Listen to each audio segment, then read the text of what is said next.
Hi, good evening. This is Jackie Mont Apex Training, CEO and head coach at Apex Training. This business was incepted in January 26, 2019. I thank you very much for joining me this evening on my second video on proper weightlifting. I know the first video, I hope you enjoyed it. It was on 10 things not to do at a gym. Tonight I'm specifically going to discuss the starting position of a clean. My background, for those that you don't know, I'm a physical therapist by occupation. I received my schooling, my bachelor's degree at Cal State Sacramento back in 1990 in biological sciences. I received my master's in physical therapy at the University of Southern California. I've been a physical therapist for 26 years, and I've competed from 1989 till 2009. I've coached a number of athletes from 2006 to present. There has been some small pauses with my coaching due to some orthopedic injuries, which I've mended from, But anyways, on with the show. So often, more than that, with the Olympic weightlifting, the clean is, I would say, the king of the lifts. It's used in measurements for strength and speed in football. It's used in other sports like volleyball and basketball to help with the vertical jump and leap and fast twitch muscle fibers. Also, it's very practical in situations where you're at a commercial gym, and there may be just only one power cage or maybe just like a half cage, and you're strapped for time. And so I find every now and then I will just find a bar, not drag it, I can pick it up, it's only 20 kilos. And I find an area where I can actually work on doing some power clean and push presses.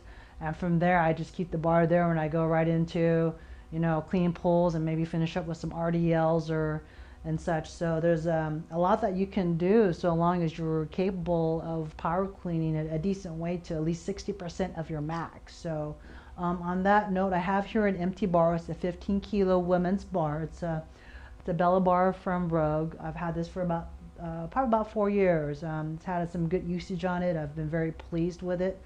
I've took it upon myself to add some small strips of athletic tape to the rungs, the marking rungs, so it makes it easier to see when the light's not so well lit in the gym here at times, and for my newbie lifters that are not familiar with spacing out their hands. Okay, so what I tell my athletes when I start to teach them how to do a proper clean, pretty much across the board, you want to teach athletes pretty much from the hanging position. And where do you grip? Basically drape down the side of your body. I move my hands out maybe no more than 2 inches. Again, there's some variations to this, but this is like basically upon my background and my teaching, what my preferences are with my athletes, and everyone's just a little bit different. But for teaching purposes, I would say between 1 to 2 inches from the thigh. Okay, very important that you get your athletes accustomed to the hook grip, depending on how well they can assimilate information. If they seem to go in information overload, I usually save the hook gripping maybe at a later time. It's going to feel weird and unusual, but after X amount of reps and time, you will automatically hook grip. What is a hook grip? A hook grip is basically, I'm not sure, hopefully it's being captured in this video, is when your thumb is against the barbell and your other fingers are wrapped around the thumb. Okay, this is a hook grip. This is a false grip.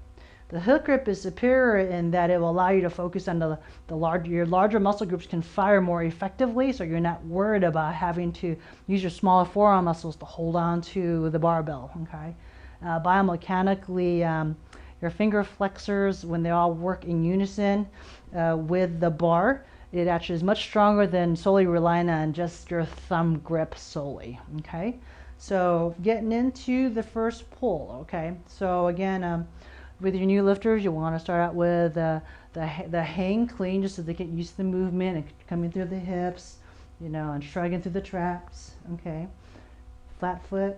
And then as they progress, they can go to the knee and come up, and then from there they can go to the shin, and then eventually they can take a loaded bar. So I made the mistake of rocking back, so I tell my athletes, like, you think of yourself as a racquetball. When your force goes down, the ball bounces back up.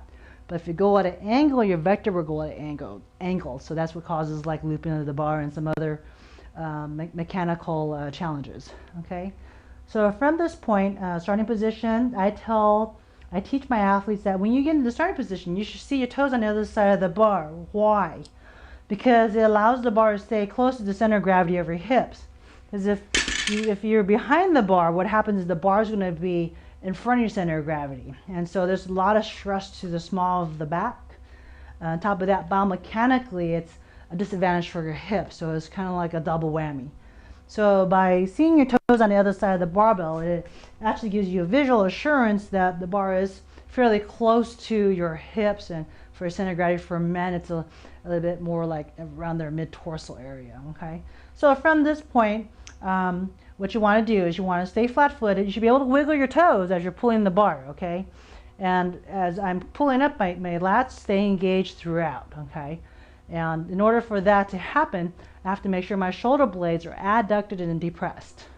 In regular English, I tell my athletes, you're trying to put your shoulder blades in your back pockets. And what that does, it keeps the shoulders from rounding forward, and it allows you to kind of engage your lat muscles better, your latissimus dorsi, which is your major humeral extender.